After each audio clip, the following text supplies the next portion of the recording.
admirable si ustedes quieren mantener la etimología del adjetivo mirus miramirus, que nosotros lo tenemos en nuestro adjetivo admirable y en nuestro verbo admirar.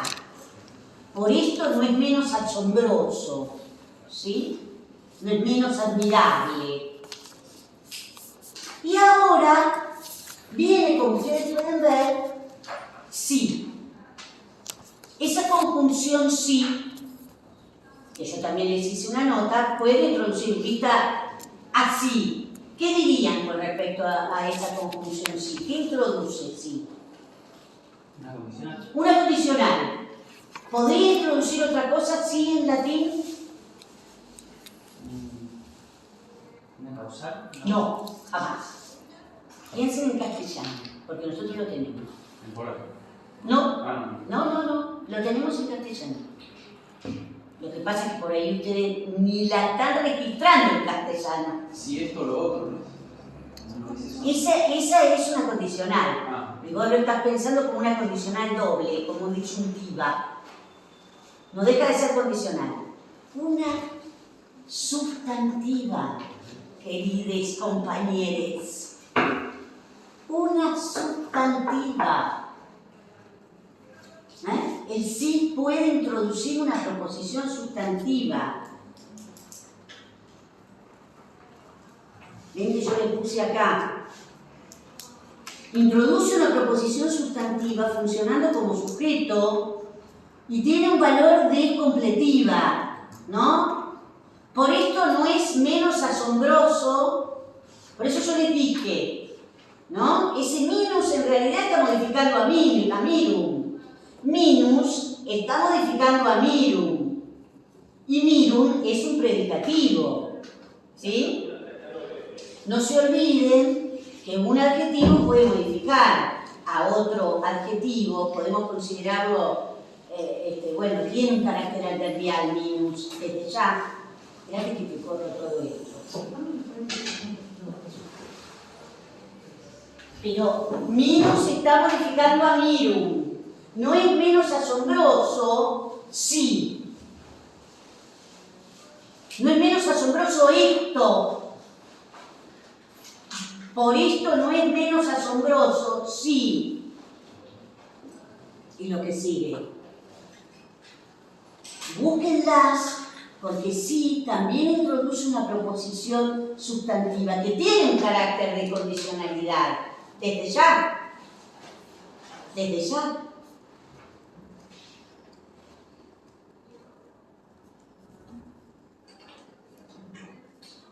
Y ahora ustedes tienen que ver esto simplemente si es la conjunción subordinante y dentro de esta estructura, esta cláusula que encontramos acá, bueno, ustedes dirán cuál es el sujeto, cuál es el predicado. ¿Qué les parece a ustedes? Luna.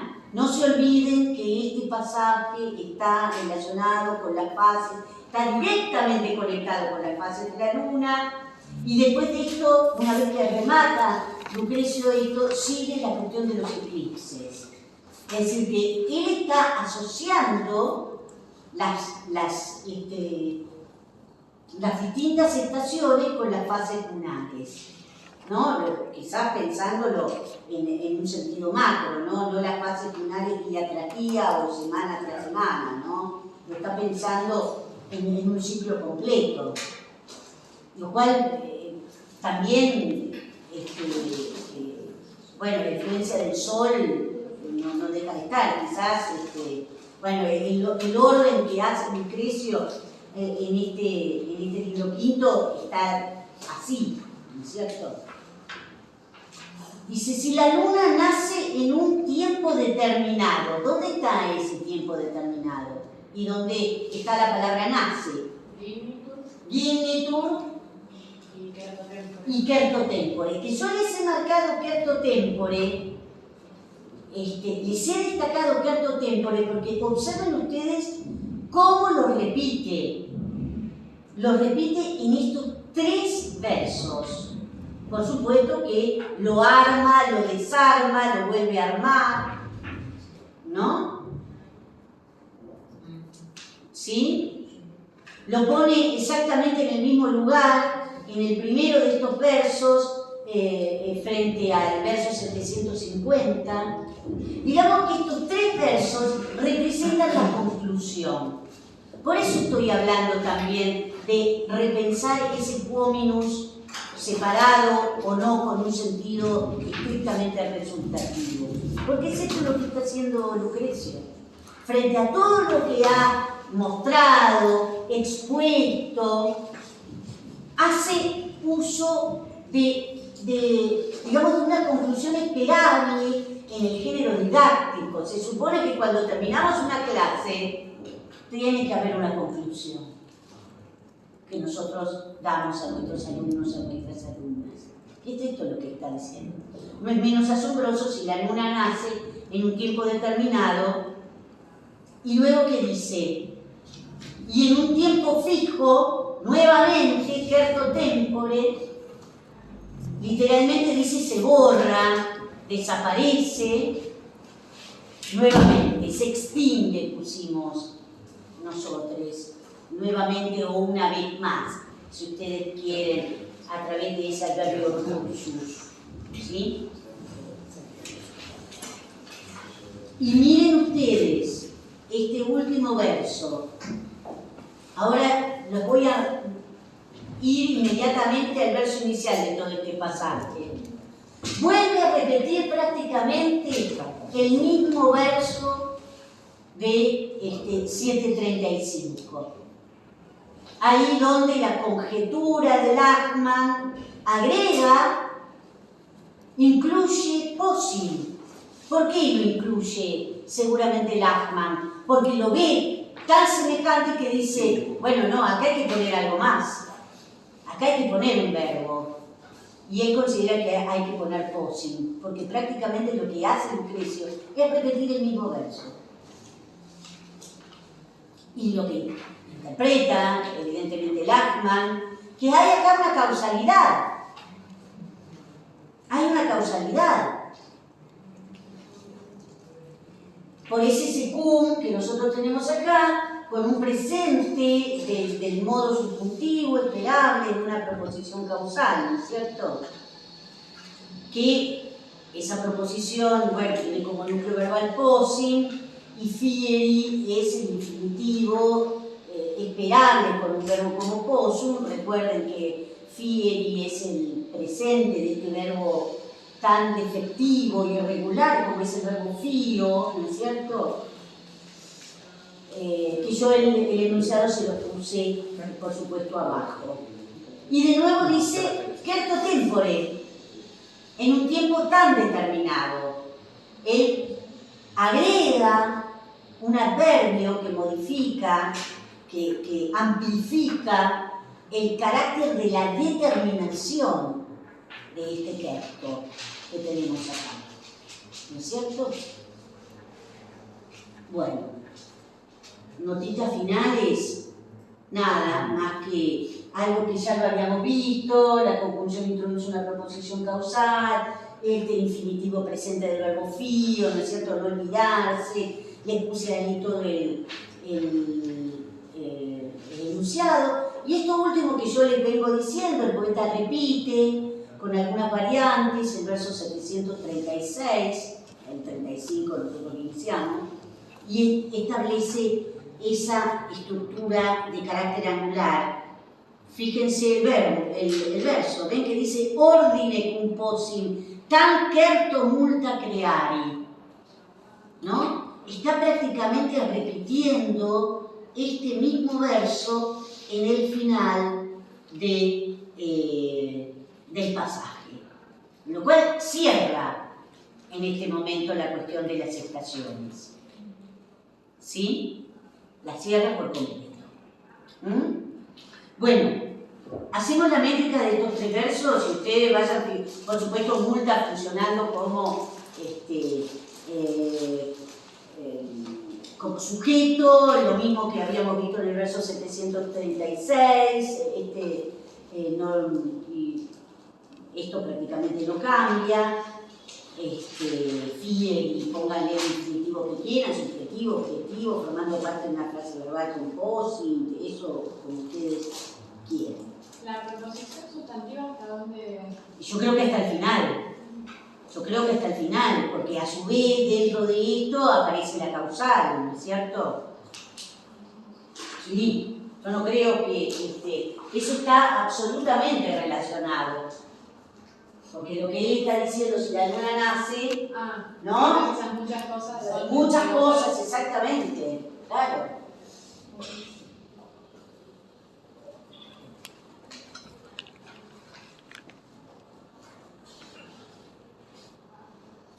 Bueno, hacemos la métrica de estos versos.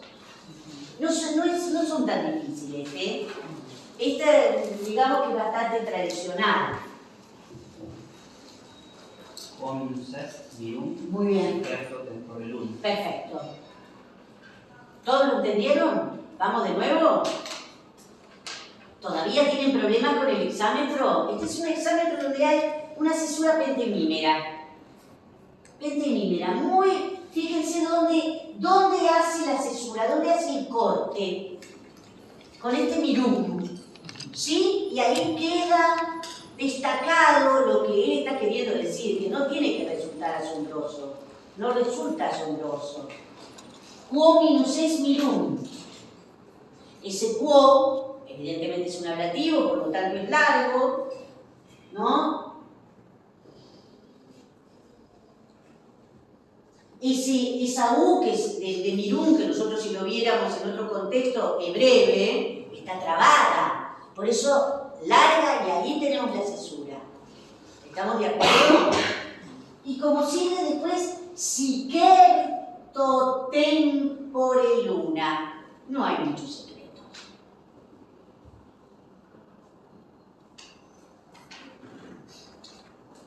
En el siguiente,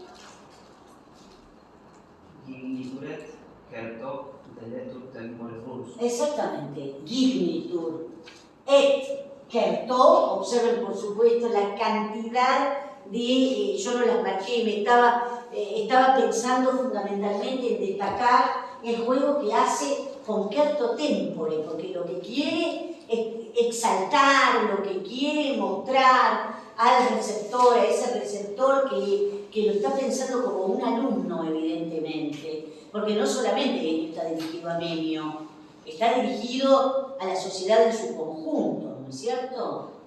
Y todo esto, más allá de las alegorías en que podemos interpretar que todo lo que expuso antes, que mostró antes, lo exhibió desde una perspectiva alegórica, lo más importante es esto, es el comienzo y el final, donde él pretende dar una explicación netamente racional. Y por eso insiste en que hay determinados tiempos, ¿sí? Dignitur et certo, deletur tempore rusus. Observen ustedes la repetición de las dentales sordas, de la T, ¿no es cierto? Lo tengo en dignitur et certo, deletur tempore, es decir, y la cantidad de E.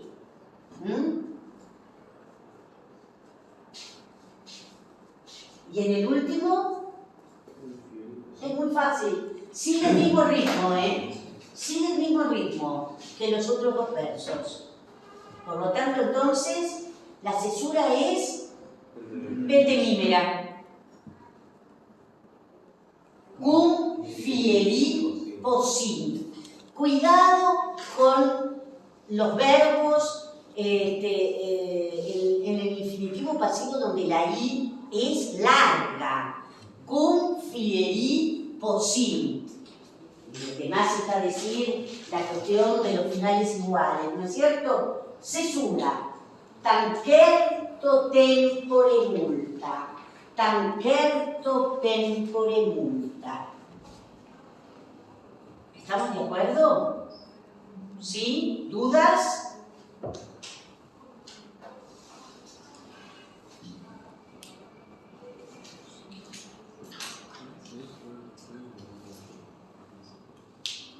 Hay otra posibilidad, se me ocurre otra posibilidad de también de interpretar ese quoe, como decir, si no es menos maravilloso que esto, ¿no? Hasta uno podría pensar en un segundo término de comparación, ¿no? Pero bueno, me parece más atrasado. Entonces, no me olvido que la conjunción sí puede introducir una proposición sustantiva. No me olvido de eso. Bueno, ¿dudas?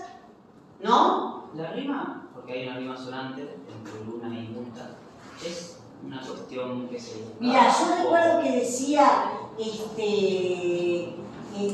no hablaría de asonancias, hablaría de finales iguales me acuerdo que Baccaro, que si viviera Baccaro debería tener más de 100 años. Sí. Yo creo que sí, pensé que Lile del Sastre tiene más de 80 y fue alumna de Baccaro. Sí, cerca de 100 años todavía. Él decía, ¿quién niega que en latín no había rima? Decía Baccaro. Él era un experto en rima, uno de los grandes sabedores de rima, ¿no? Junto con Prieto, creo que eran las dos personas que más sabían de rima acá entre los académicos de clásica, ¿no es cierto? Bueno, también Nora Andrade sabía cualquier cosa de métrica. Estos son finales iguales, podríamos decirlo, u homofonías. Sí, desde ya. Y no solamente por ahí uno lo puede pensar en el final, lo puede pensar también en el medio.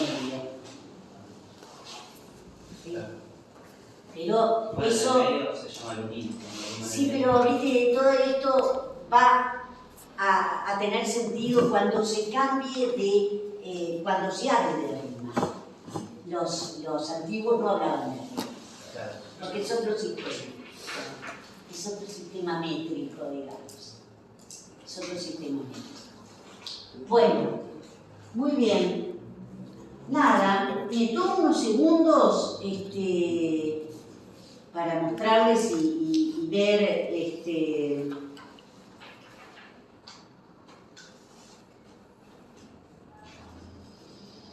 volvamos a... Siempre lo mismo hago.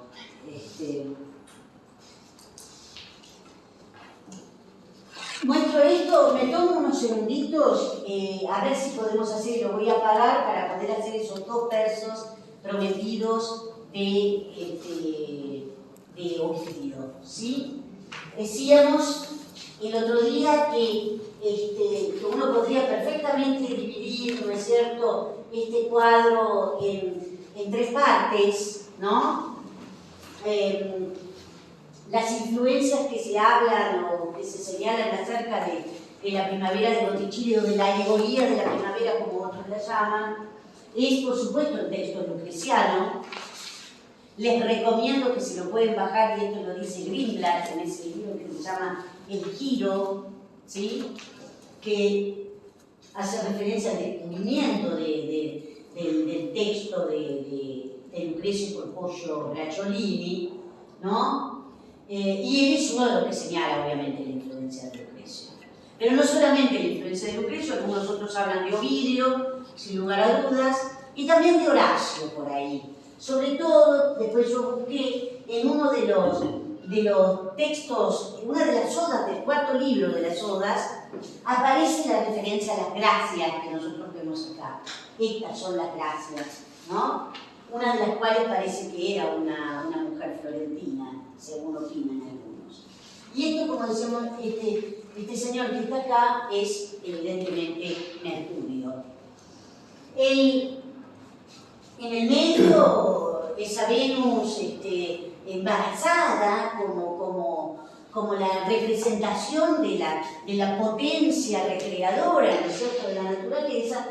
Y bueno, ni qué decir, ese Cupidito que pone ahí arriba, esa suerte de algo tan característico de la pintura del Renacimiento, que con sus ojitos vendados está arrojando una flecha de amor, evidentemente, a alguien sin saber para dónde.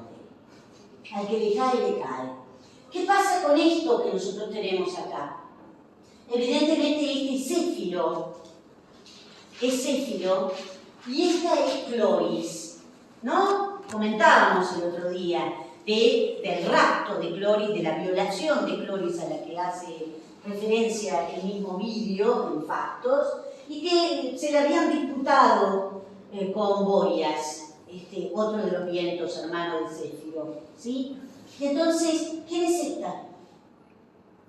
Lo que se interpreta que esta Cloris acá está metamorfoseada en Flora, y que esta es Flora. Si ustedes van al texto, volvemos al texto de Lucrecio, dice la primavera y Venus, ¿no?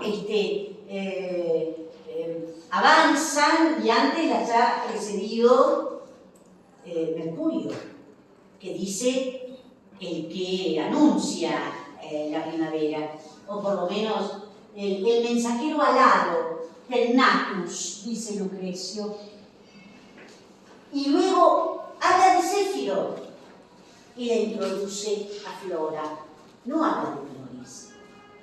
No habla de Cloris, Lucrecio. Vuelve a aparecer esta, a ver dónde tengo el nacimiento de Venus. El nacimiento de Venus es posterior a la alegoría de la primavera, es posterior. Y fíjense, acá claramente tenemos la división también en tres partes. Esto es obviamente la estructura renacentista está cumplimentada, ¿no es cierto?, en esta especie de organización, ¿no?, donde ninguno de los planos entra en conflicto con el otro, ¿no es cierto? Tendremos que esperar a la llegada del barroco para eso. ¿Y quién vuelve a aparecer en la parte izquierda del cuadro? Céfiro y Cloris. Céfiro y Cloris, ¿sí? ¿No? El hecho de que, bueno, si ustedes, no sé si lo logran advertir, ¿no es cierto?, está soplando y hay una serie de flores en relación con esta pareja. En el medio, evidentemente Venus. Si nosotros tuviéramos más tiempo, les mostraría la colocación de los pies, que es característico de la pintura renacentista y que se ve también en la Venus de la alegoría de la primavera. Y por el otro lado, ¿quién podría ser este personaje? Sino Flora. Sino Flora, ¿no? Es decir, que repite de alguna manera Botticelli lo que él ha planteado en esta especie de reduplicación que hace de estos personajes femeninos, ¿no es cierto? No sé si miren este fresco pompeyano que yo tenía para que ustedes se den cuenta, ¿no? Es el nacimiento de Venus, planteado en un fresco pompeyano. Fíjense que es el planteo es bastante semejante, ¿no? De algún lado, evidentemente, Botticelli se inspira, ¿no? Este es uno de los frescos que en época del fascismo se quiso. ¿Se acuerdan que hablamos de estas cuestiones cuando estábamos en Latín 1? No sé si se acuerdan. Bueno, esto es uno de los frescos que el fascismo quiso ocultar, ¿viste? Porque ¿qué pasaba con esta matrona representando a Venus? Era poco decoroso, ¿no es cierto?, para las mujeres del régimen, digamos, ¿no? Y habían tenido que leer una cosa que había traducido Carolina Durán. Bueno, gente, yo cierro, a ver, el problema es cómo, a ver si puedo escribir acá, si se va a volver a porque, no, lo que tengo que hacer es, ya sé, ahí está, sí, muy bien. Y ya hago esto y lo dejo a Nico para que él comience a desarrollar el otro pasaje. Vamos a hacer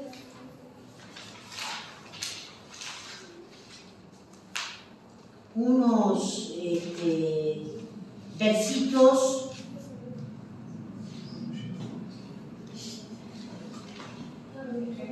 Ahí. Unos versitos de factos que yo no lo subí esto, no lo subí al campus.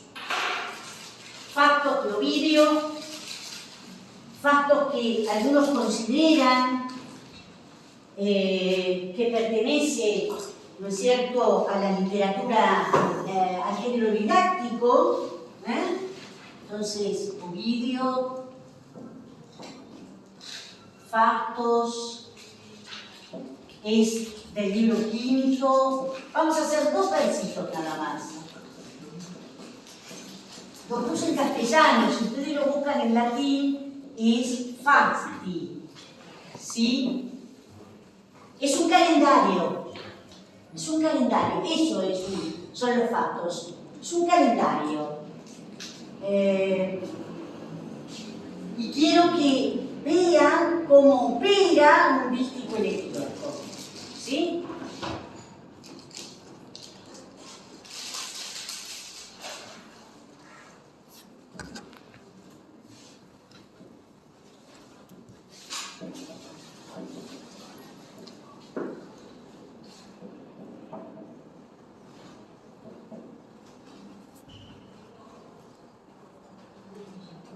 Me salgo de la hoja.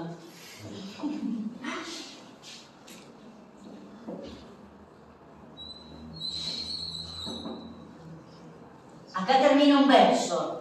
Acá termina el verso 195. No creo que me dé para más. Pero no importa. Ya con esto ustedes se van a dar una idea. Tenía otros 2 versitos más, pero no quiero quitarle tanto tiempo a Nico. Lo que explica, por eso también podríamos pensar en este carácter didáctico que tiene el texto ovidiano. El poeta explica cómo se convirtió Cloris en Flora, que lo ve como una metamorfosis, pero desde el punto de vista lingüístico en este caso.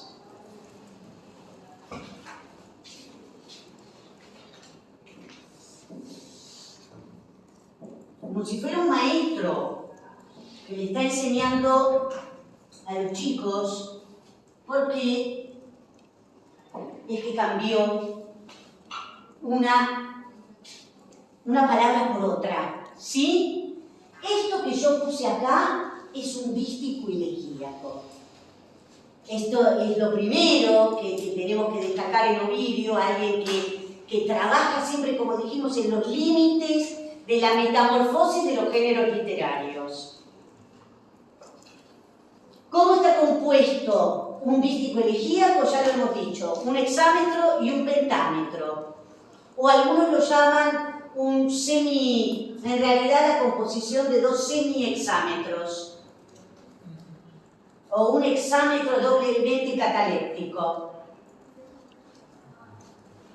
Cataléctico, siempre digo cataléctico. Entonces, parece ser que va a tener así un desmayo como Lady Madeleine Usher. El primero es un hexámetro, ¿lo hacemos? Cloris eram, Flora Bocor, Cloris eram. Podemos pensar en una triemímera. Cloris eram. ¿Cómo sigue? Flora Bocor. Flora Bocor. Quiere decir que tengo una triemímera y una heptemímera, ¿no es cierto? Cloris eram, Flora Bocor. Corrupta latino. Corrupta latino.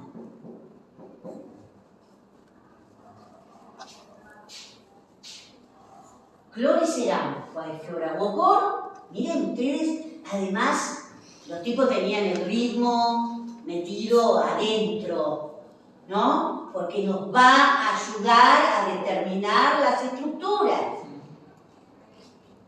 ¿Sí? Fíjense dónde están las cesuras. Cae donde está el verbo. El verbo es la posición final de la estructura. Ambas. Corrupta latino. Y esto dije 2 semi-hexámetros, como opinan algunos. Entonces ya dejamos instituido algo que después lo vamos a encontrar no solamente en Ovidio, sino también en los llamados elegíacos. El comienzo es igual. En consecuencia, nominis es nostri igual. Nominis es nostri, está jugando con las ies. ¿Y qué pasa acá? Estoy en la mitad. Acá tengo una cesura. Esta cesura es obligatoria en el pentámetro, ¿sí? Es obligatoria.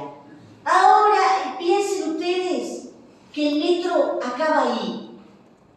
Entonces tengo que volver a comenzar el hexámetro.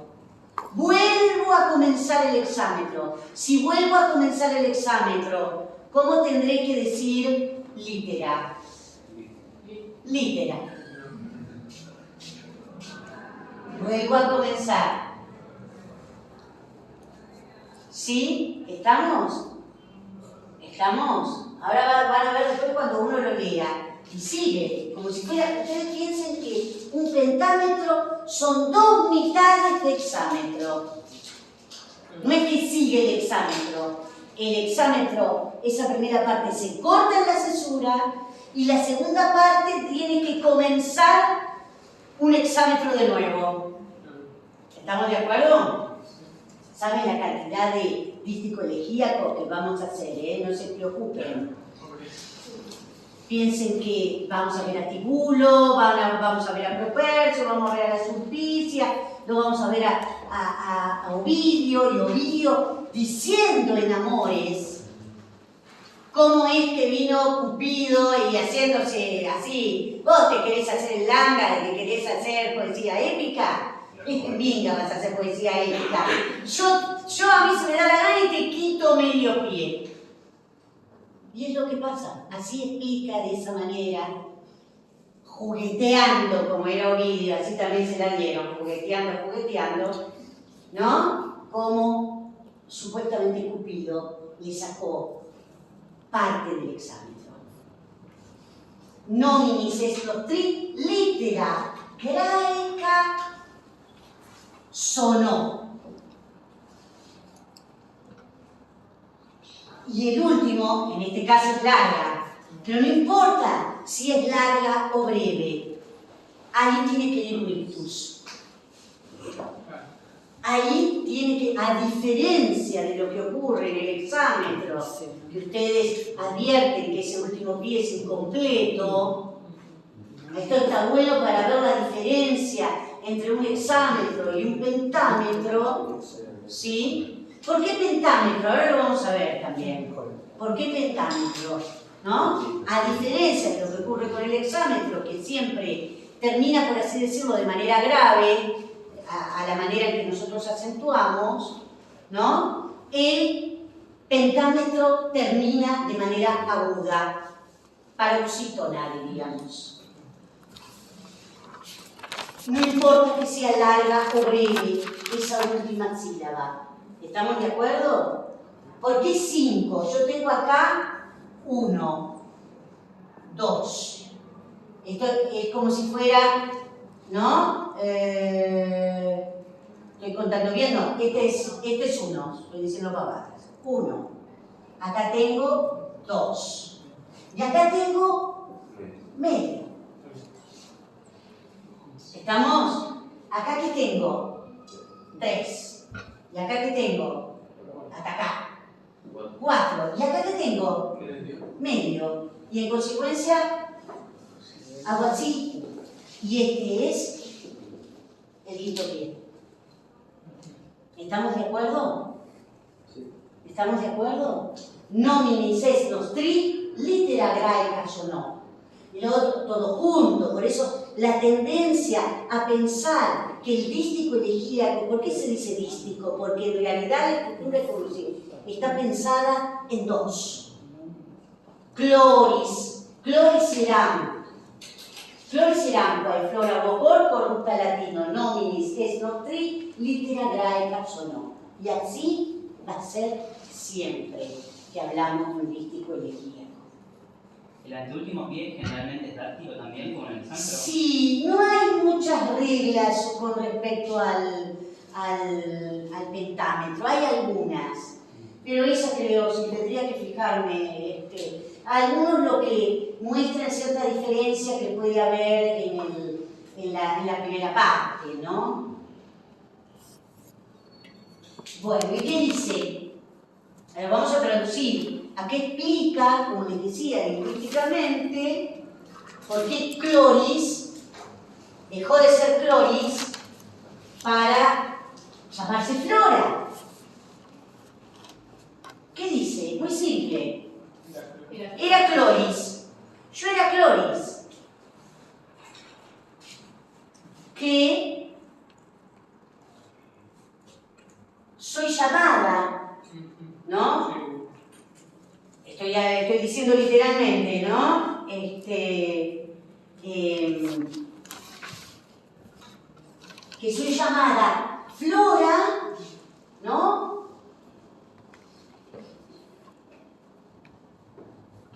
Por la segunda parte, ¿no? Que soy llamada Flora por un sonido latino de mi nombre, de nuestro nombre, ¿no? Es decir, lo que está queriendo decir que hay un cambio de una letra. ¿Sí?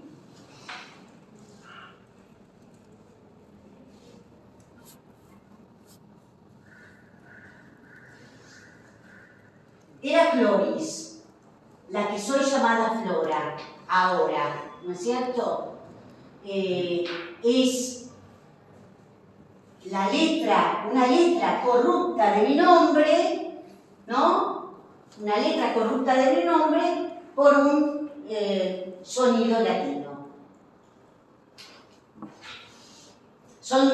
Tenemos que cortarlo acá. La cesura me lo está diciendo. Era Cloris antes, ahora soy Flora. Una letra griega de mi nombre es cambiada, o ha sido cambiada, por un sonido latino. ¿Estamos? Por supuesto que quae flora vocor está modificando a Cloris, y tenemos en el segundo verso, tenemos que pensar que él está haciendo este juego entre corrupta latino y litera graeca sono.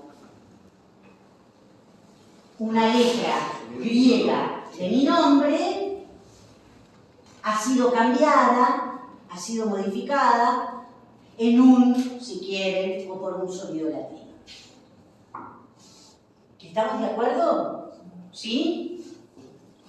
Bueno, listo por ahora. Esto se lo dejo a Nico, vamos a borrar. Así Nico comienza a trabajar con el segundo pasaje de este libro quinto de Lucrecio, quedó todo marcado. Sí, pero me dieron ese marcador, lo pusieron ahí. Sherry, ¿no tenés el texto acá? Porque me parece que voy a tener que necesitar un cable en mi compu. ¿Por qué? Porque es más chiquito y... No, lo tengo, mirá, tendría que entrar al... No lo podés poner. A ver, wifi, lo tengo que No, porque poner. el cable HDMI es más chiquito y... Está abierto, espera. Te lo bajo... Sí, si no, de último voy allá y le pido a ver si me puedes dar una... Acá, lo tengo acá. Acá tengo la conexión de wifi. ¿Acá hay wifi? Acá hay wifi. Sí, acá hay wifi y allá tenés que hacer un No, guión. hacer un guión, sí. Espérate. Acá.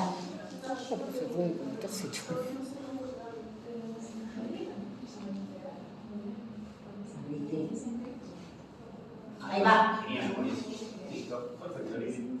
Usa el marcador ese, ¿no? Este de acá. ¿Qué sé yo? O sea, ese es el que me dieron.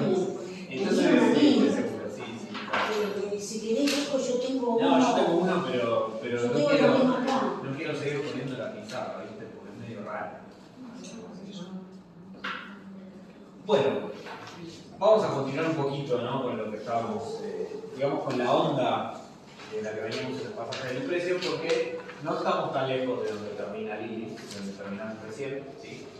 Estamos nosotros en el verso 782, ¿sí? Que es cuando Lucrecio comienza a hablar acerca de la creación de los animales y de las plantas, ¿sí? Lo que normalmente la crítica llama la zoogonía. ¿Por qué? Porque de alguna manera es una pequeña cosmogonía que hace Lucrecio acerca del mundo vegetal y animal. ¿Esto tiene sentido en el libro quinto? Sí, tiene muchísimo sentido. ¿Por qué? Porque el libro quinto es un libro que de alguna forma u otra trae una teoría anticipada, ¿sí? Y bastante extraña para la antigüedad, que es una suerte de desarrollo evolutivo del mundo, ¿sí? En el que están absolutamente todas las partes de ese mundo. Nosotros vimos en las clases anteriores, y recién terminamos con Lili, de alguna forma vimos una suerte de cosmogonía de las estaciones, ¿sí? A gran escala. Lo que va a tratar de hacer Lucrecio en el libro quinto es desarrollar ese modelo de las estaciones y de la sucesión y de cómo la naturaleza es una gran continuidad de ciclos, la va a tratar de desarrollar también en el desarrollo y surgimiento de los animales. Perdóname, ¿ustedes ven el chicles o les resulta medio chiquitito? Lo agrandamos, ¿no? Sí, yo no sé. Sí. El No, tipo que yo tiene también. esto soy yo igual, o sea, un miope y astigmático, así que si no agrando, lo agrando un poco más. Ahí está. Así lo vemos. Más que nada para hacer la métrica, después nos vamos a Sí, ahí está. ya la que está grande. Bueno, ¿qué estábamos diciendo entonces? Que a lo largo del libro quinto, y tanto Lili como yo les recomendamos fervientemente que lo lean entero, o sea, que lean Lucrecio entero. El libro quinto es muy jugoso porque hace un desarrollo de todos los seres que habitan la Tierra, incluso el ser humano. La última parte, los Que ellos primeros... vieron el año pasado. Exacto, ustedes ya lo vieron, si los últimos aproximadamente 400 versos del libro hace todo un desarrollo de la civilización humana.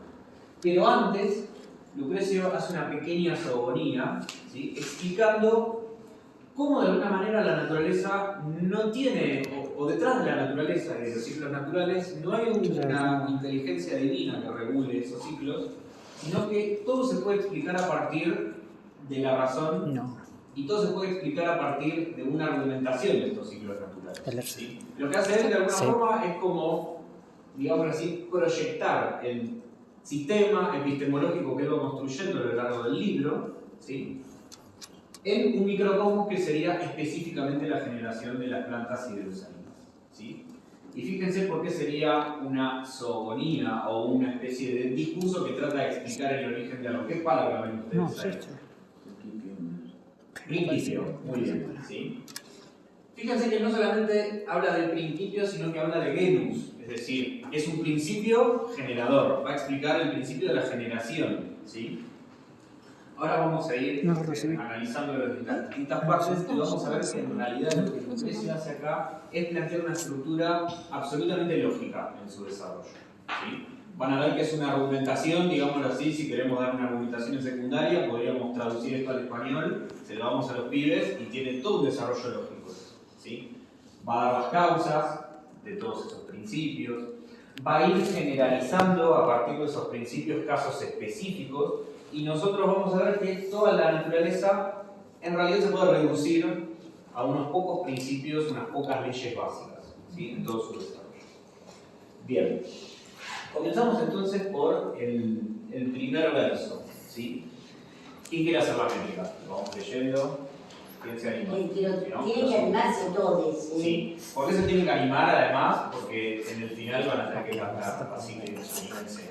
Y es la mejor manera de incorporarlo. Se lo digo como exalumno relativamente reciente, o sea, y cuando vean Horacio y todo eso, conviene que uno tenga bien el exámetro porque después los metros se multiplican y son muy raros. Entonces está bueno tener este ritmo incorporado. ¿Alguien se anima? Es raro, con la titular se anima ni conmigo, es una cosa medio extraña, ¿no? Bueno, si no lo hacemos todos de todos, no hay problema. Dale, principio. Ojo. ¿Qué cantidad vocálica tiene Venus? Pensemos. Larga, breve. Larga, breve. No, esta es breve por naturaleza. No, Son los claro. breves. Claro. Entonces, ¿cómo será? Principio. Claro. Muy bien, son dos breves. Y la sílaba que sigue, ¿qué cantidad tiene? Fíjense cómo está compuesta esa, Claro. esa sílaba. Fíjense qué contexto consonántico está. Miren que no es oclusiva vibrante, sino que Exacto. es vibrante Está oclusiva. trabada. Está trabada. Está totalmente trabada. Está trabada. Muy bien. Entonces, ¿cómo seguiría el metro? Principio, Venus, ahí cae el acento, ¿sí? Venus, ¿cómo sigue? Larga. Muy bien. Larga, ¿sí? Pensemos que acá tenemos un genitivo y esa A es larga, de la desinencia. Principio, Venus, varum, ¿y cómo sigue? Milenque, nitore, ¿sí? Bien. Fíjense. Milenque, nitore. Por supuesto que una palabra como Venus, que pertenece a la tercera declinación es malévola desde todo punto de vista. Incluso desde el punto de para hacerlo métrica, porque Sí, es un problema. el hecho del cambio, de esas alteraciones que se dan entre el nominativo y el genitivo, a veces lo podemos campear, esto diciendo, sí, es así en el nominativo, el genitivo, entonces se produce. Pero no tenemos, salvo que tengamos, bueno, Bacaro o Prieto, que tenían el diccionario en la cabeza, También, sí. podían determinar con una enorme certeza qué pasaban estas alteraciones entre el nominativo y el genitivo. Pero si ustedes piensan que de genus hace generis, lo cual no está diciendo nada, porque podemos tener larga en el nominativo y esa se abrevia en el genitivo y sonamos. De acuerdo. Pero el hecho de que tengamos genus generis nos hace pensar que esa aún, ¿no es cierto?, es breve, por lo cual produce esa disimilación, cambio fónico, ¿no es cierto?, entre el nominativo y el genitivo. Lo cual, vuelvo a insistir, no quiere decir nada. No quiere decir nada, porque podemos tener una larga en el nominativo y se abrevia en el genitivo. Entonces, por eso, cuando estamos ante palabras que pertenecen a la tercera declinación, como el Venus, la recomendación es ir al diccionario. Es ir al diccionario. ¿Sí? Y bueno, fíjense las pausas, las cesuras, que claramente podemos pensar en una triemínera y en un principio. ¿Sí? Claro. Una palabra que va a aparecer a lo largo del texto.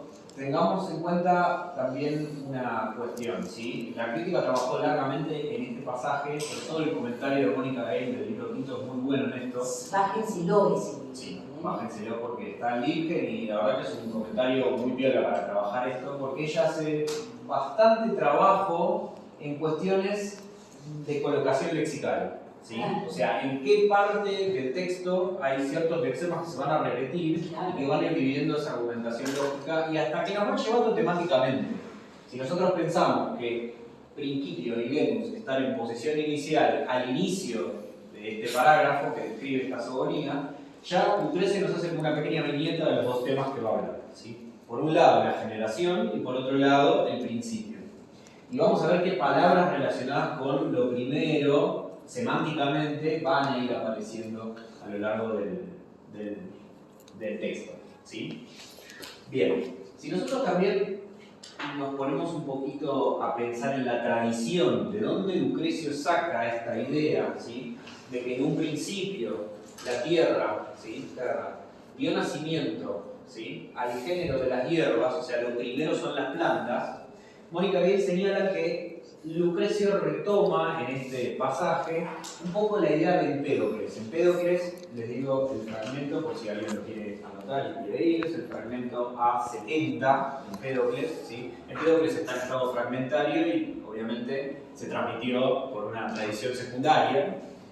Y Mónica Gale señala que en este caso de la zogonía como Lucrecio no retoma tanto a Epicuro, porque no se sabe demasiado acerca de qué pensaba Epicuro sobre la generación de las plantas, de los animales, su fuente, digamos, principal, y no solamente Mónica Gay lo trabaja, sino que lo trabajan otros comentaristas que venimos haciendo alusión en clase, como Campbell, por ejemplo, todos coinciden en que una de las fuentes más importantes, si no la más importante, es Empédocles. En este fragmento es quien señala que precisamente serían las plantas los primeros seres vivos que se habrían generado, ¿sí? Entonces también es interesante pensar cómo Lucrecio trabaja con distintas fuentes cuando su fuente principal no le es suficiente para poder apoyar su teoría, ¿no? Sobre todo pensemos que Empédocles tiene una, es decir, para Lucrecio es más que una fuente importante, por más que en el libro primero uno puede leer la distancia que él establece, ¿no es cierto?, con la propia teoría de Empédocles, sin embargo es a quien más destaca, ¿no? Y bueno, muchos grandes comentaristas piensan en que esto el comienzo del libro primero, que el himno a Venus tiene una fuente en Empédocles muy importante. Sí. Incluso él corrige, Lo único, más ¿no? adelante lo va a corregir a Empédocles, pero va a corregir matices de ese discurso, ¿sí? O sea, lo toma como válido, pero lo reactualiza y lo corrige en base Y a... además esta idea que se da en Lucrecio del nacimiento frente a la descomposición final de la peste, también se considera que está directamente relacionado con Empédocles. Sí.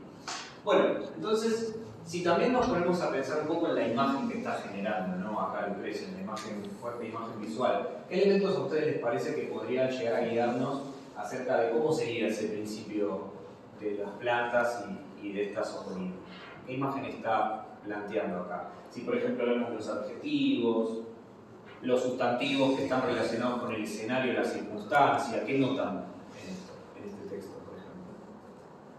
Ya en el primer verso tenemos dos palabras que forman un sintagma que nos dan un poco una pauta de esto, de cómo sería ese escenario de primera creación. Verde. Bien, muy bien.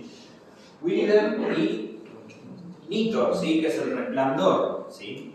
Piensen entonces esto, pensemos juntos esto. Lo que está planteando acá Lucrecio es un escenario absolutamente ameno y primaveral, ¿sí? Es un escenario con mucha potencia creadora, es un escenario verde, es un escenario resplandeciente. La luminosidad va a jugar un rol muy importante a lo largo de esta zoología, ¿sí? ¿Por qué? Porque no olvidemos que Lucrecio sitúa el momento temporal de este principio en la primavera. Entonces, fíjense cómo él es absolutamente coherente con su propia estructura argumentativa, ¿sí? Viene desarrollando el ciclo de las estaciones, después desarrolla las fases de la luna y ahora va a desarrollar las fases de creación de los distintos seres vivos, empezando por la primavera, ¿sí? Es muy interesante esto también, ¿no? Para que después digan que Lucrecio Sí, que está loco y que tiene que le fallaba. Sí. Por lo general hay gente que no termina a veces de enganchar el texto. Vieron que con Tucídides pasa lo mismo, dicen que estaba loco porque la sintaxis es rara. Pero uno lee la Guerra del Peloponeso y tiene todo el sentido. Así que bueno, acá pasa igual. Bueno, ¿la cesura es triemínera?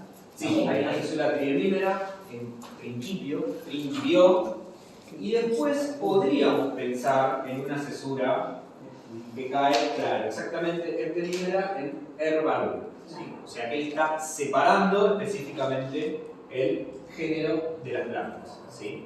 Esto también, que era lo que había señalado Lili en las clases anteriores, como las pausas dentro del metro van marcando como estos conceptos clave, ¿no? Que están directamente relacionados con el tono didáctico que tiene este texto. Fíjense que la inicia por el principio, despliega el tema principal y después lo va a ir desarrollando. Bien. Si seguimos entonces avanzando, habíamos dicho que en un principio la tierra dio nacimiento al género de las hierbas y al verde esplendor alrededor de las colinas y a través de todos los campos, ¿sí? Fíjense el juego fónico que hace con estas oclusivas, Quircum, Colis, Campos, ¿sí? También, si quieren, leemos la métrica. Terra, Dedit, Quircum, Colis, Campos, Peperomnis, ¿sí? Yo pensé y propuse, lo interpreté como una triple cesura. Una triemímera, una pentemímera y una heptemímera.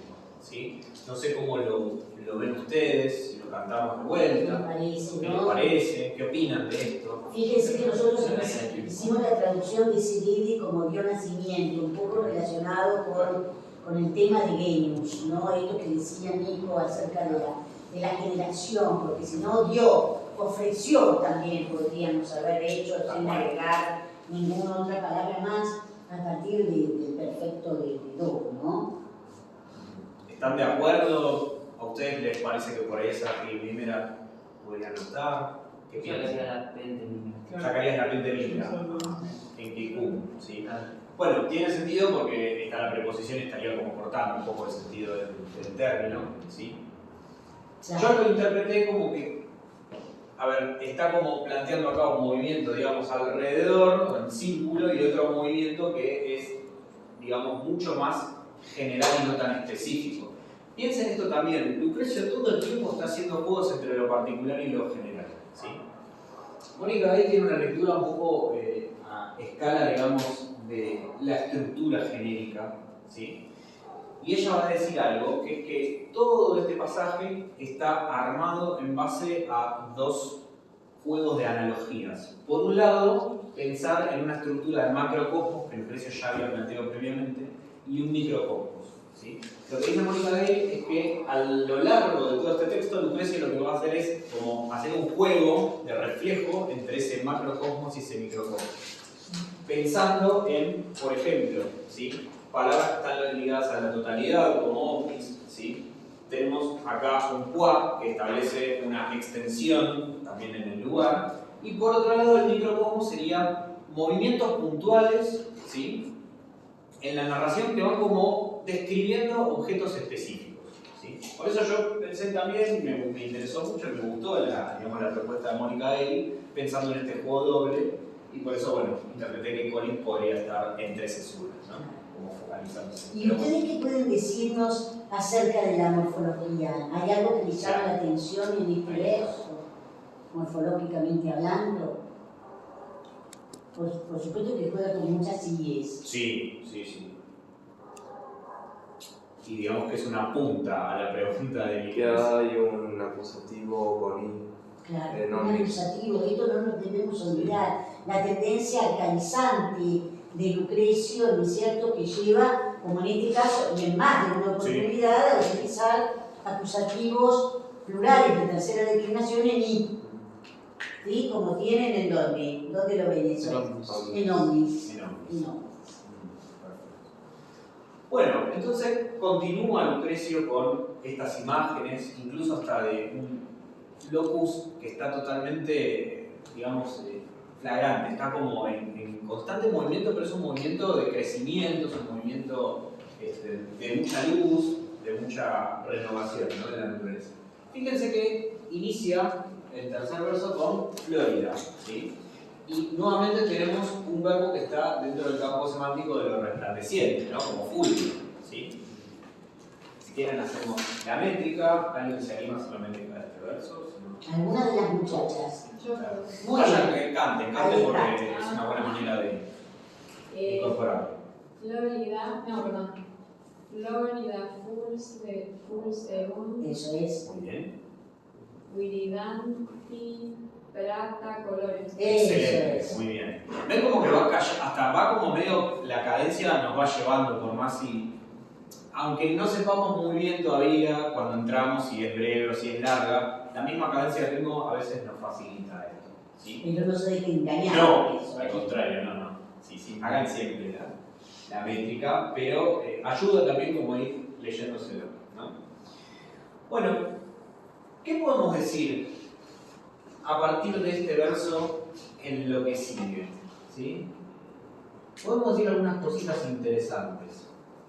Por ejemplo, miremos el verso siguiente, que empieza en arroyo, ¿sí? Nosotros tenemos dos palabras iniciales, que son Florida y son arbólicos. ¿Pertenecerían al mismo campo semántico al principio? Sí. Florida y arbólicos. Quizás no un campo semántico muy cercano, pero estarían dentro más o menos del mismo universo Muy bien, exacto. Está relacionado con el mundo de las plantas, ¿con qué otra cosa puede ser? Son plantas de gran crecimiento, ¿sí? Y fíjense que, hablando de eso, tenemos abajo el verbo, ¿sí? Que en este caso está en una forma que ya vamos a preguntar cuál es, pero bueno, ustedes ven acá una raíz verbal que está directamente apuntando a ese crecimiento, ¿sí? Entonces, de alguna forma, lo que está haciendo también Lucrecio acá es armar una suerte de progresión, que vamos a ver que en el caso de los animales pasa de la misma manera, ¿sí? Lucrecio va como puntualizando distintos momentos o distintas características del género que está surgiendo, que en este caso son las plantas, ¿sí? Fíjense, apunta tanto a su color, a imágenes, digamos, visuales, ¿sí? También apunta al lugar que componen todas esas plantas. Ya no son hierbas aisladas, sino que ahora componen un prado, ¿sí? Digamos, a la característica más importante de estas plantas, que es el color verde brillante, ¿sí? Que resplandece. Y también empieza ahora un nuevo nivel del crecimiento de las plantas, que son los árboles, ¿sí?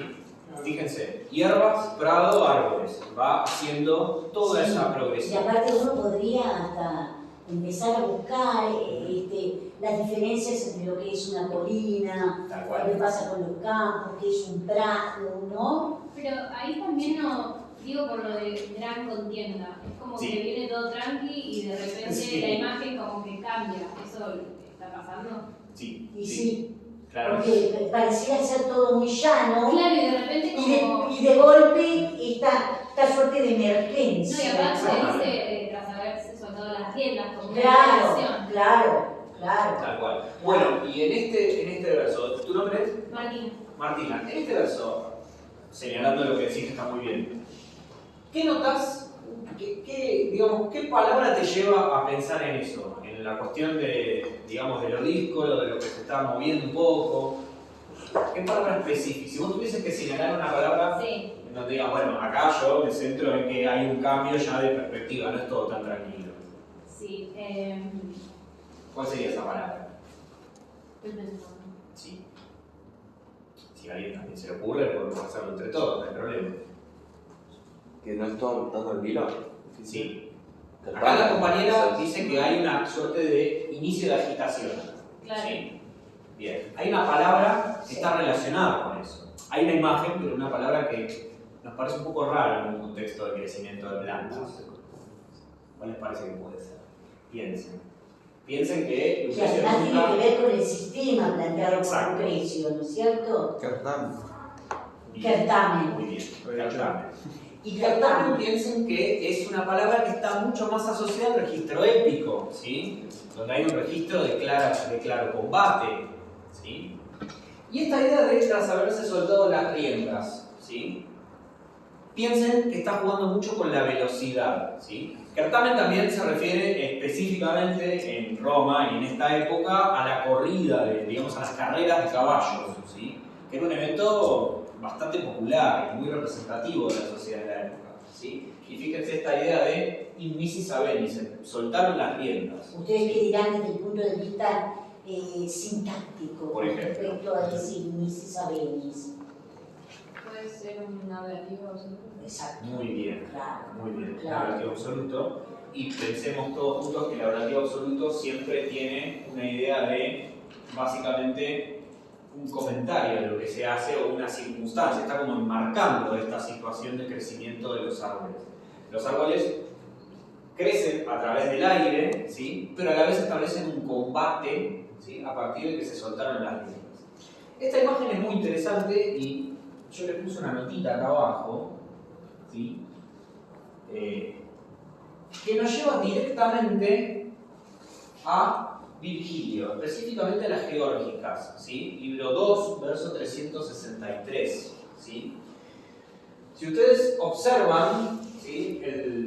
Observan el sintagma, aparece en la posición final también como Lucrecio, inmisus avenis. Obviamente está armado de otra forma, ¿sí? Acá hay un predicativo, ¿sí? Está directamente relacionado con este palmes. Está hablando del crecimiento de los árboles y cómo estos árboles combaten también por el espacio hacia arriba. Y es muy interesante porque el comentario de Munro señala específicamente que en las Geórgicas de Virgilio, y sobre todo en el libro 2, hay muchísima influencia de toda esta tradición, ¿sí?, de cómo Lucrecio va describiendo el origen de las plantas. O sea, la, digamos, fitogonía de Lucrecio, si queremos pensarlo de esa manera, impacta directamente en un texto que está absolutamente relacionado tanto con el género didáctico o con el registro didáctico, como con la explicación de los fenómenos en el campo, y en la naturaleza y en la botánica. Entonces es muy interesante cómo Virgilio retoma para sus Geórgicas directamente a Lucrecio. Y bueno, por, digamos, derivación también recupera aquella teoría del pedo, ¿sí? Esto para que veamos que los textos clásicos son permanente diálogo uno con el otro, y las barreras y lo que consideraríamos plagio hoy en día se tenía sin cuidado. De hecho, era una forma de composición esta, o la forma de composición, ¿sí? Bien. ¿Querés que hagamos un corte? Sí, así, si querés, sí, hacemos dale. un Sí, pues estamos cortecito. justo ahí en la mitad. Sí, sí. Dale, perfecto. Por eso, además, así repasamos hay algunas cosas que tiene que nos detengamos desde el punto de vista sintáctico, Sí, acá de ver la no. cuestión Henry lo dejé de la ahí medio mente, colgado. ese Henry que anda por ahí y todo eso. Claro. ¿Alguna cosita que ustedes consideren que puede ser, por ejemplo, pregunta de final, o sea, complicada o algo? ¿No? Por ejemplo, 785, ¿hay Claro. algún problema en el 785? ¿Lo ven accesible? Fíjense, Acá. ¿qué pasa con ese militante? Es un participio presente. Es un participio presente que podría ser simplemente con un valor plenamente nominal, ¿no es cierto?, de adjetivo. Podríamos haber dejado en nuestra traducción. ¿Qué palabra les parece a ustedes que da ese Willidanti? En latín es Willidans Willidantis. ¿Cómo es en castellano? ¿Hay alguna palabra que se acerque a eso? Eso verde, sí, Vidrio. obvio, pero hay otra cosa que se acerca. ¿No es vidrio? ¿Vidrio? No, verdeante. Verdeante, sí. Verdeante viene de vigilante. Por supuesto que, ¿en qué caso está ese vigilante? A esto tenés que darle duro con la morfología porque... Relativo. En hablativo. Muy bien. ¿Por qué? Porque es un adjetivo de una terminación. Es un adjetivo de una terminación, no es excepcional. Ojo que nosotros nos podemos encontrar entre los adjetivos de segunda clase, muy poquitos por cierto, que declinan como un consonántico. Pienso en hueteris, por ejemplo. Ese sí, pero si no, como prudens prudentis es ¿sí? Entonces, con su color verde, con su color verdeante, que verdes, qué sé yo. Está bueno, verdeante, sí. Verdeante, qué sé yo, se me ocurre eso. Pero miren qué interesante la colocación también que hace Lucrecio, ¿no es cierto? Miren cómo juega entre Willidante, Prata, colores, ¿no? ¿Cómo los alterna? Esto es algo que ustedes tienen que ir vislumbrando, la colocación de las palabras, que es también una forma de disfrutar la lengua. ¿Sí? Y la manera, las técnicas compositivas, ¿no es cierto? Bueno, la cosa se nos complica en el otro. Y ni qué decir en el otro. Sí. Bueno, a ver de a poquito. Hay una palabra, en realidad, que es algo que nosotros vimos en el comienzo del pasaje que hicimos, ¿no es cierto? Que decía, difficiles. Hay algo semejante, callate, Germán. La Ramiro, No, a ver otro, En este verso. en este verso. El datum. Eso es. Parece Exactamente, es una prodelición. ¿Sí? Datum est. Recuerden eso. El hecho de que cae, como ustedes pueden ver, desaparece la E. Este es un ejemplazo, ¿no es cierto?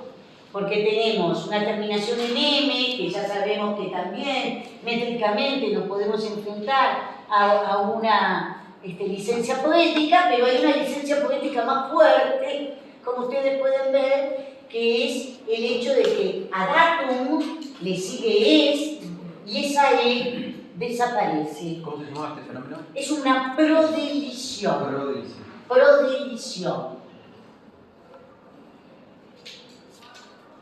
Y entonces, ¿qué pasa? ¿Cómo analizan eso? Porque ese verso está en relación con el que sigue. Claro.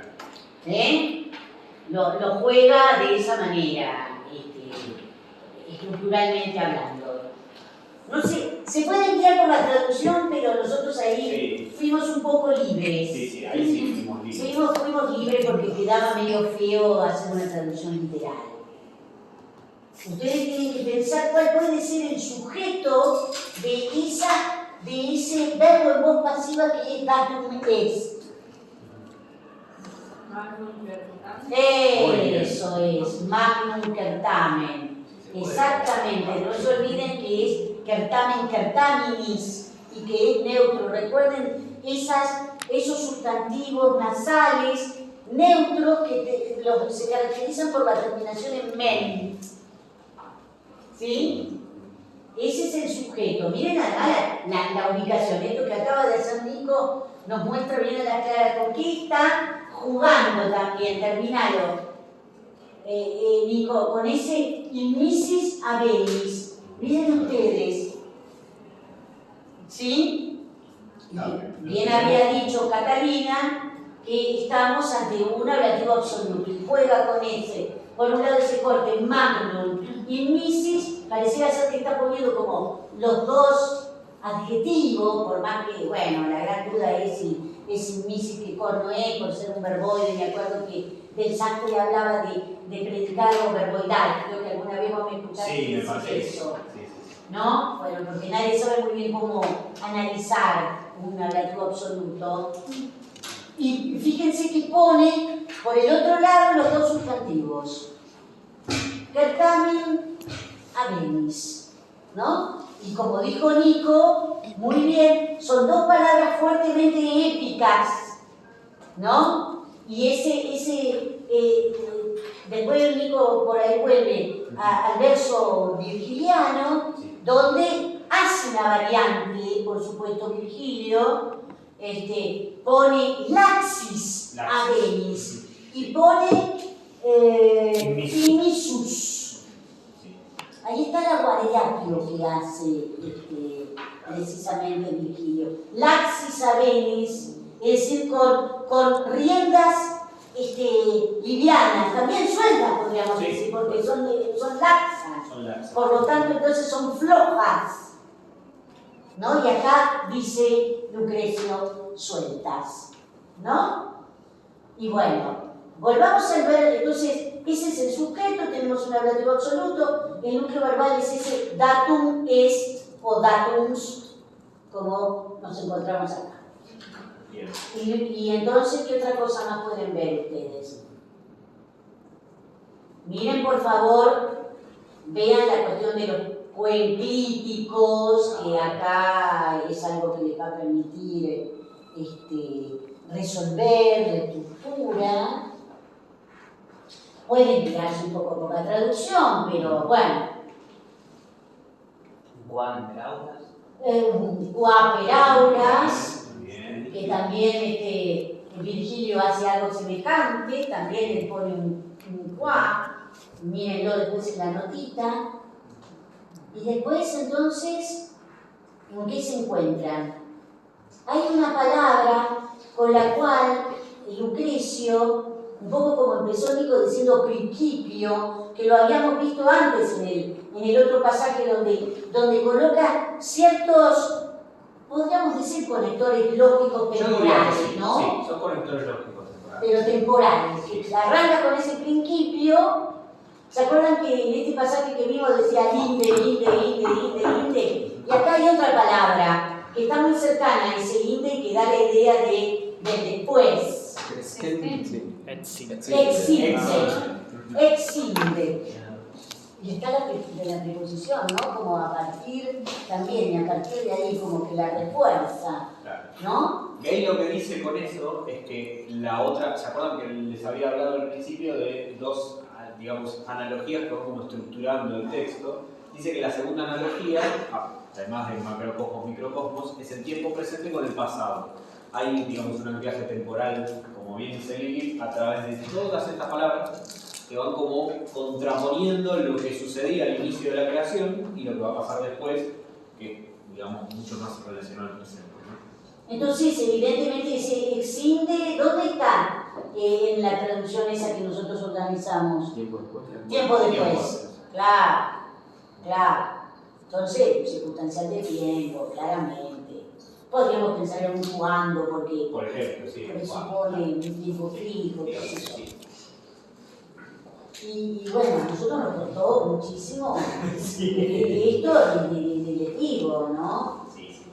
Sobre todo darle esa traducción a una palabra que está como rondando hace rato, que también habíamos dicho que estaba como haciendo una serie de progresión y la progresión Claro. justo terminaba ahí, ¿se acuerdan?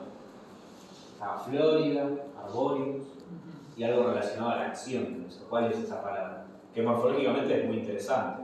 ¿Qué puedes decir? Yo después voy a hacer una traducción Sí, digital. me imagino. Pero y van a ver cómo se aclara todo. Crescendi. Muy bien. ¿Qué es crescendi? Cachaste. Muy bien. ¿Por qué? Está solo. Porque está solo. Excelente. Muy bien. ¿En qué caso? No. No. Está abierta. Lástima que esta de pusieron en la protección. Acá, para que uno no se tire tirado. Genitivo, ¿por qué? Y sí, vamos a hacer toda la declinación. ¿Por qué? Eso. Porque declina por segundo. ¿Y pertenece a qué género? El gerundio, muy bien. Muy bien. Género neutro. Ahí está. ¿Estamos de acuerdo? ¿Y a quién está modificando?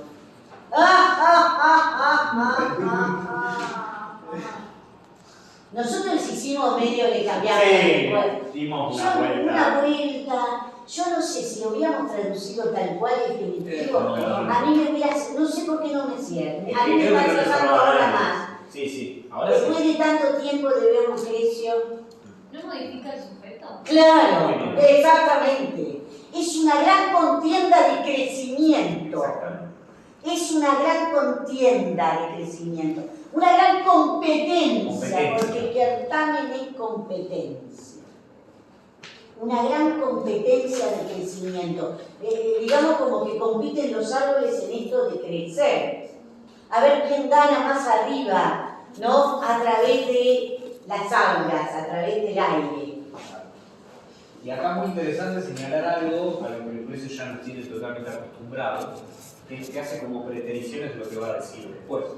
Por ejemplo, en esta cuestión de esta competencia de crecimiento, si el comentario Murro señala que en el verso, entre los versos 849 y 877 del libro quinto, ustedes se van a encontrar como esta suerte de selección natural de los animales y de las plantas. O sea, vuelve Lucrecio a explicar y de manera mucho más extensa cómo los distintos animales van como fallando o ganando a otros ejemplares de la especie. Claro, Y eso va a Darwin lo mejorar. releyó.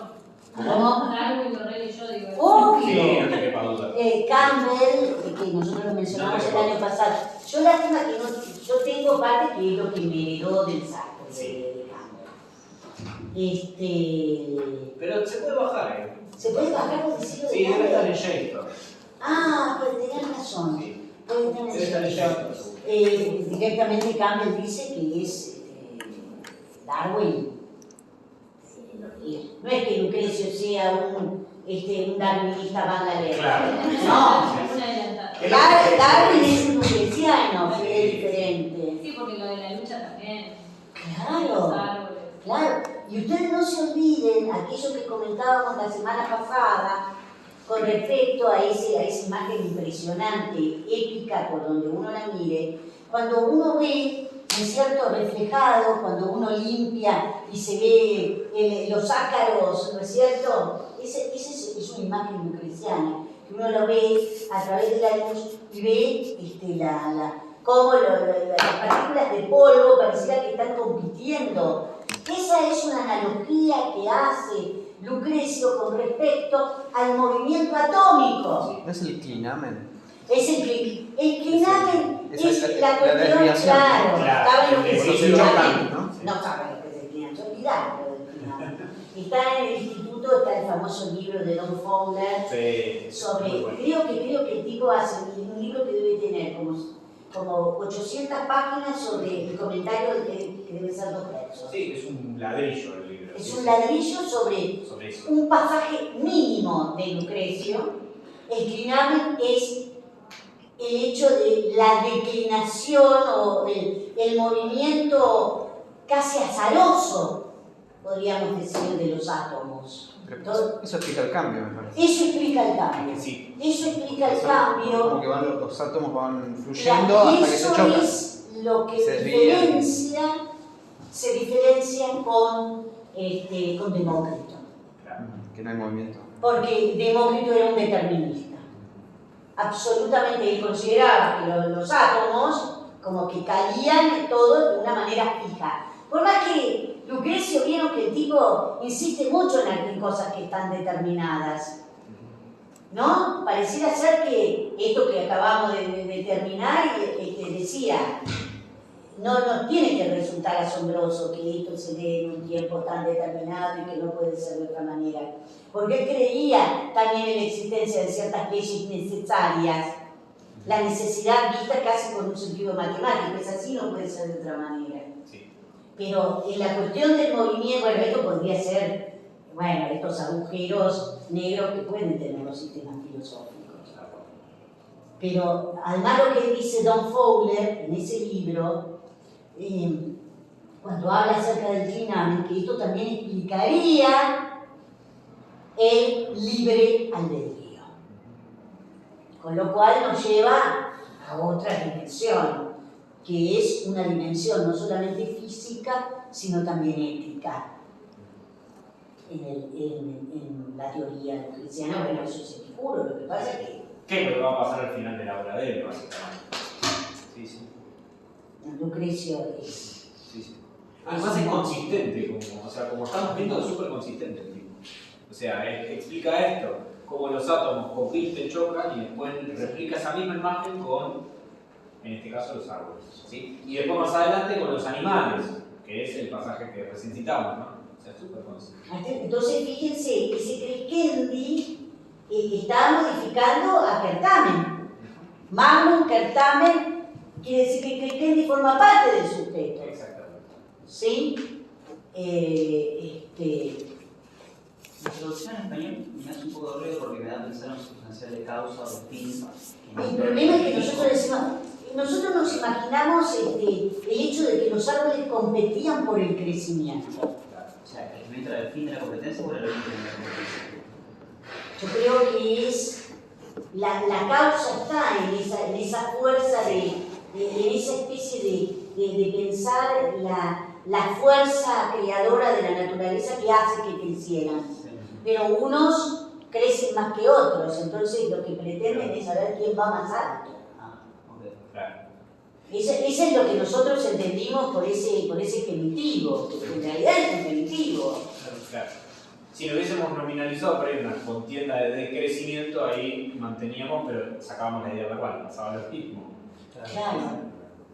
No, atrás de esto hay horas de debate. Horas de debate. Un gerundio. En serio. Horas de debate. Y sobre todo ese arboribusque guaris. También. ¿Cómo íbamos? Nosotros dijimos, bueno, y entre, qué sé yo, con los diferentes árboles se dio, podríamos decir, para intentar mantener, ¿no? La traducción literal, y con los diferentes árboles o con la variedad de árboles, si quieren, se dio a través de las auras, o pensar el crecimiento a través del aire, también ese per auras, en conexión, como si fuera un encabalgamiento en relación con el gen. Pero el caso de Arboribus varis está bien que se traduzca así, porque es algo que sucede adentro de ellos, ¿no? Sí, O sea, claro. es un ubi, ¿no?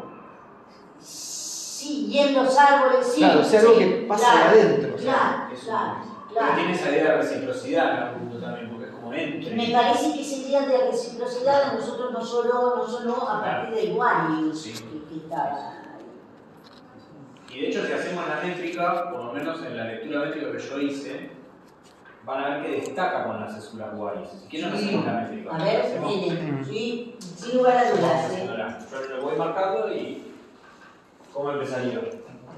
La pulsera se Arboribusque. Arboribusque. Datums. Ahí está la cesura. Datums. No, es Ahí va. breve. Datums. Acá está la cesura. ¿Y qué pasa acá? Guaris sin deferaunes. Guaris. Si quieren podemos pensar en una antevímera. Exin de pedagogos. Y además observen que está en la mitad del examen. Está en la mitad del examen.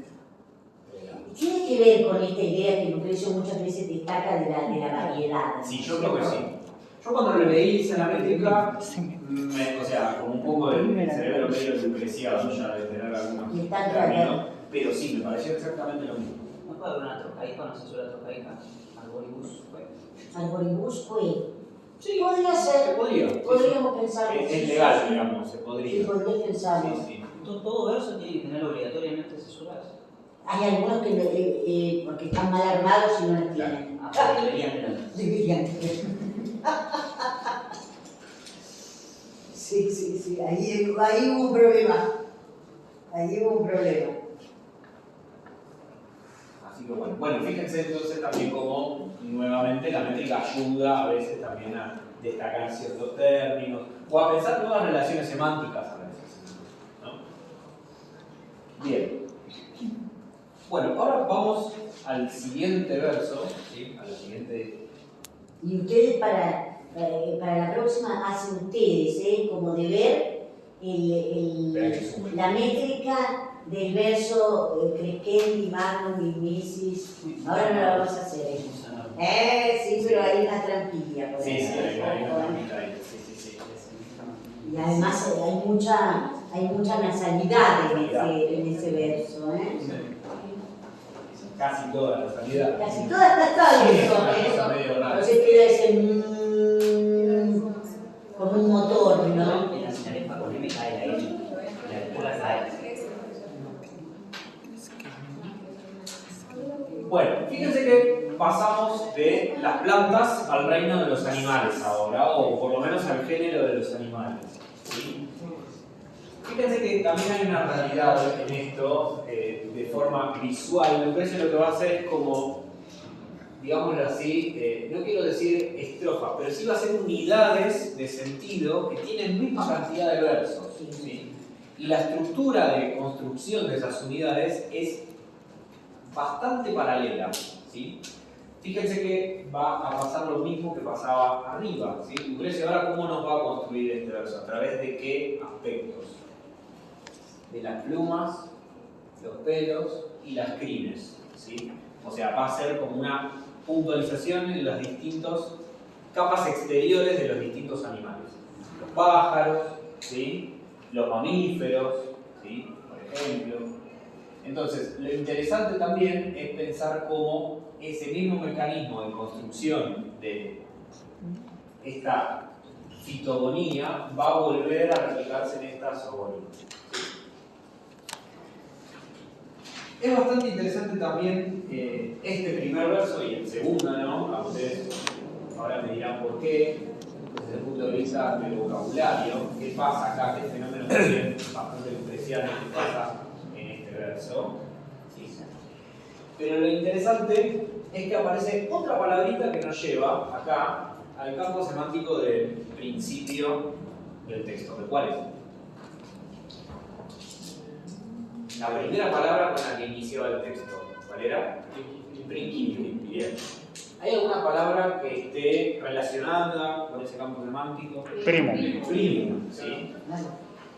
Entonces, estas son de colocaciones también son como instrucciones que nos da Lucrecio como para volver todo el tiempo a esa idea. ¿Sí? No se pierde nunca de vista qué es lo principal. El genus y el principium. Acá, ¿sí? Bien, y otra cosa interesante es lo que sucede a nivel semántico, como estrategia también de composición lucreciana, en el siguiente verso. ¿Sí? ¿Qué me podrán decir de estos dos términos que les destaqué acá con azul? ¿Qué notan en cuanto a su morfología, el proceso de armado de la palabra? ¿Son compuestas? Bien, son palabras compuestas. Muy bien. Eso es. Muy bien. ¿Y dónde separarían el primer compuesto? Muy bien. Muy bien. Pedis, ¿sí? Y bueno, ahí tenemos un numeral, ¿no? Sí. 4. Bien. ¿Y cómo separarían el siguiente compuesto? Penipotente. Bien, muy bien. ¿Sí? Penis se está refiriendo a qué? ¿A qué se refiere? Las plumas, ¿no? Bien.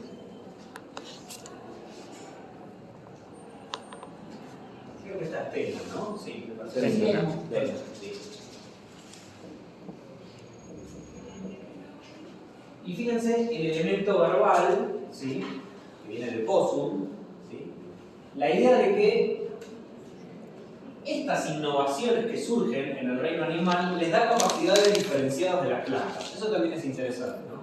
Cómo los animales, en esta suerte de progresión evolutiva que está armando Lucrecio, son más tardíos, pero tienen algunas innovaciones que las plantas no tienen y les permiten hacer otras cosas.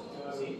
Eso también es muy interesante pensarlo desde el punto de vista de cómo nosotros creemos que los antiguos interpretaban el mundo, porque uno frecuentemente diría, bueno, a ver, una visión científica sobre el mundo aparece recién en el siglo XIX.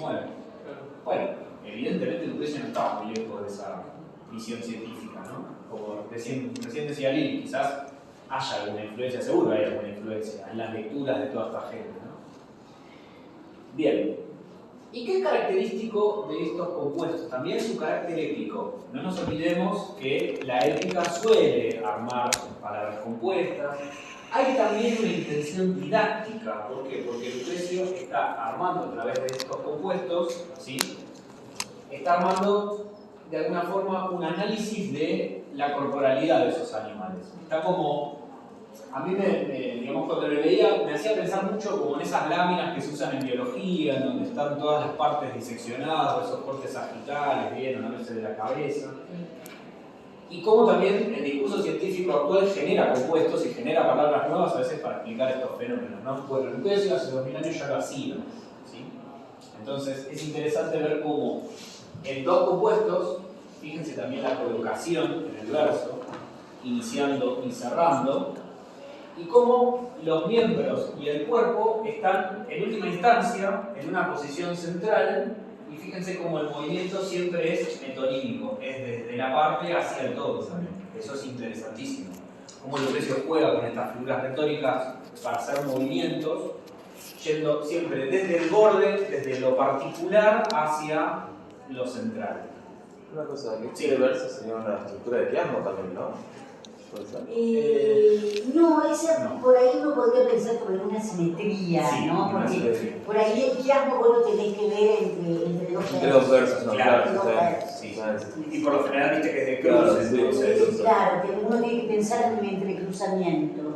Podría haber alguna figura, ¿no? Si vas a ver algo, qué sé yo, la retórica de, ¿cómo es que se llama? La Berenio, sí. No, esta Bueno. de, ahora se me fue de la Ah, cabeza, ¿la que más actual? porque está editada por griegos. La de Laus. Las de Lausberg, Lausberg, seguro sí. que vas a encontrar el nombre de esto, pero sí, lo interesante es que ustedes ven cómo juega con los finales iguales colocado en apertura y final, ¿no? También. Y uno podría pensar a su vez también en una sinécdoque entre miembros y cuerpos, Eso. ¿no? Porque es la parte y el todo, ¿no? que se corresponde con este planteo de estructura de pasaje que hace Mónica Gale de esta analogía entre el micro y el macrocosmos, ¿no? Y como para ir seguramente cerrando, porque ya es la hora, si nosotros hiciéramos la métrica de este verso, veríamos que de alguna manera nos separa estos dos géneros, ¿sí? ¿Cómo sería la métrica de este verso? La hacemos entre todos, a ver. Bien, Quadrupedum, Membris, y acá estaría la cesura. Claro. Tenemos el coordinante, así que et corpore pernipotentum, ¿sí? Fijémonos entonces como la misma estructura métrica está en una relación lógica con lo que está diciendo, ¿no? Este es un juego fantástico de partes y de todo lo que va haciendo, y claramente hay una intención argumentativa acá, ¿sí? ¿Por qué? Porque él va colocando los términos importantes en posiciones simétricas, ¿sí? Los va destacando a través de estos procesos de composición de palabras. Recordemos que la composición de palabras en latín también es un proceso bastante extraño a la lengua o a las reglas de la propia lengua. Entonces tampoco sería casual que Lucrecio eligiera específicamente estos nuevos compuestos para destacar a los dos géneros que surgen.